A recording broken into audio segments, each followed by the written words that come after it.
Sehingga tidak ada yang diperintahkan oleh Allah Subhanahu wa taala untuk beribadah kecuali dengan melaksanakan keikhlasan. Wa ma umiru illa liya'budullaha mukhlisina lahuddin. Tidaklah engkau diperintahkan untuk ibadah pada Allah Subhanahu wa taala kecuali dengan secara tulus dan ikhlas. Nah, ini menjaga keikhlasan ini yang tahu sebenarnya hakikatnya adalah hanya diri kita masing-masing dengan Allah Subhanahu wa taala. Maka mari di mana kita akan melaksanakan niat-niat ini? Yang pertama, kita akan berniat dari setiap berbuat kepada sesama. Berbuat baik kepada sesama. Ya, sesamanya di sini ya tentunya sesama manusia. Ya, ada enggak yang berbuat baik kepada bukan sesama? Ya, jangan sampai ada. Misalnya ada makhluk yang lain selain manusia, misalnya jin. Ngapain berbuat baik sama jin?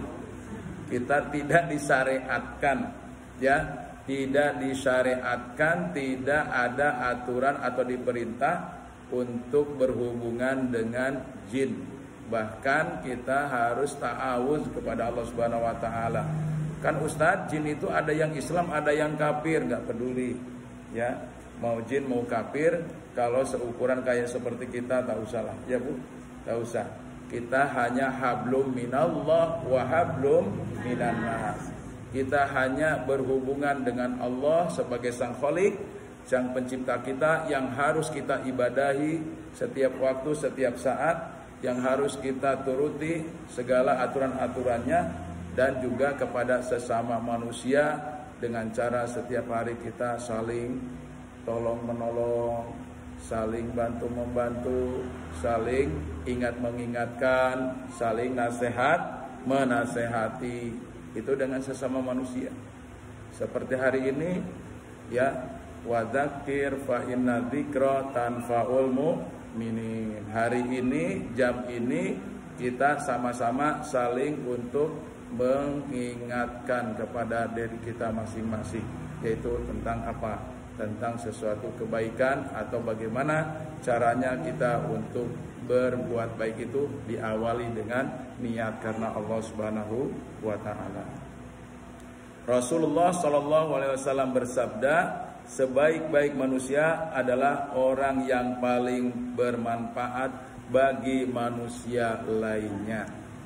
Nah, ini penting harus kita dasarkan bahwa orang yang bisa bermanfaat itu tentunya adalah satu, ketika kita akan menolong, pasang niat kita. Oh, ini pantas orang ini ditolong sama kita karena yang pertama adalah mungkin ya secara ekonomi dia nggak sesuai dengan usaha yang dilakukannya. Ya, karena kita diberikan oleh Allah Subhanahu wa taala kelebihan rezeki, maka berikan kepada mereka, ulurkan rezeki untuk dia. Ya, jangan sampai dikatakan oleh Allah kita sudah diberikan rezeki yang banyak sampai berlimpah ruah, tapi kepada orang yang ada di sekitar kita tidak pernah peduli, tidak pernah empati, tidak pernah menolong. Ya, sehingga kita disebut oleh Allah itu orang yang mengalungkan tangannya di lehernya. Dilarang oleh Allah, wala taj'al yadaka maghlulatan ila unukika wala tabsutha kullal basti fataquda malumam mahsura. Janganlah kamu mengalungkan, ya. Mengalungkan itu ya mungkin ya seperti beginilah bentuknya.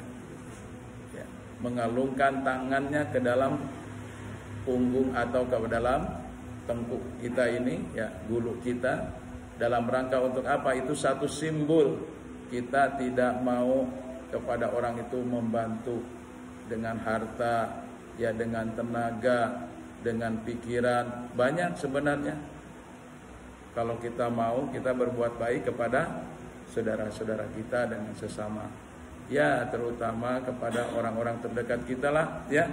Siapa? Yang pertama ahli keluarga kita, anak dulu yang diurus, kemudian juga mungkin termasuk saudara-saudara kita terdekat, yang sepupu ya, baik juga yang jauh ataupun yang dekat saudara kita, atau juga yang tetangga kita, tetangga sesama muslim dulu, baik yang dekat ataupun yang jauh dari rumah kita. Baru kepada kemanusiaan secara umum. Itu dulu pernah ada satu cerita ya di dalam kepemimpinan muslim zaman Umar bin Abdul Aziz. Waktu itu sampai melimpahnya harta, semua rakyatnya juga sangat makmur, kehidupannya sangat adil, bijaksana. Hanya diperintah saat itu di zaman Umar bin Abdul Aziz. Ternyata salah satu yang sangat populer itu ketika ada orang mau berzakat, mengeluarkan zakatnya, ya mau membersihkan hartanya, mau berzakat, dia sangat kebingungan orang-orang itu. Misalnya saya mau berzakat ke ibu A, nggak mau dia menerima. Kenapa? Karena dia sudah nggak layak lagi. Bahkan dia bilang, tolong kasihkan kepada yang lainnya saja. Masya Allah. Ya bukan sombong menolak, bukan, karena memang dia nggak layak. Dia paham, masa saya udah mobilnya lebih dari satu, rumahnya juga mewah, ya masih juga mau menerima zakat, kan lucu. Karena paham dia, paham. Ya ditambah lagi pemahamannya, dikatakan tangan di atas lebih baik daripada tangan di bawah. Udah banyak yang dipahami pada saat itu. Ya sehingga masyarakat pada waktu itu betul-betul ya toto tentrem, kerto raharjo, loh Cinawi ya gimana tuh bahasanya. Pokoknya pada waktu itu begitu sangat luar biasa kesejahteraannya di zaman Umar bin Abdul Aziz. Nah, makanya sekarang ini rakyat Indonesia sudah dicantumkan dalam susunan Pancasila, yaitu apa Bu? Keadilan sosial bagi seluruh rakyat Indonesia. Ini secara umum bagaimana negara Republik Indonesia yang begitu luas, besar, ya, kemudian buminya amat sangat subur, itu cukup untuk menghidupi rakyatnya. Caranya bagaimana? Ya kembali lagi kepada siapa yang memimpin, kemudian juga orang-orangnya, ya setiap individunya sudah ngerti tentang masalah bagaimana bisa secara sosialnya bagus, baik, saling tolong menolong tadi, gitu. Nah, inilah ada di dalam agama kita, yaitu agama Islam. Kita wa ta'awanu 'alal birri wat taqwa wa la ta'awanu 'alal ismi wal udwan. Bertolong-tolonglah kamu dalam setiap kebajikan dan takwa, dan janganlah kamu tolong-menolong dalam perbuatan dosa dan permusuhan. Makanya Indonesia khususnya sebagai muslim yang terbesar di dunia, terbanyak umatnya Islam ini terbanyak di dunia, dia lebih banyak konsen untuk bagaimana supaya peduli kepada kemerdekaan manusia di muka bumi. Kan itu ada di dalam pembukanya ya. Ya, membebaskan penjajahan di atas dunia harus dihapuskan. Kenapa? Karena tidak sesuai dengan pri kemanusiaan dan pri keadilan.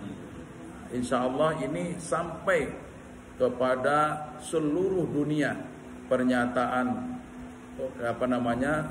tekadnya bangsa Indonesia ini sudah banyak dilakukan oleh pemimpin-pemimpin Indonesia yang untuk bisa melakukan perdamaian di belahan dunia.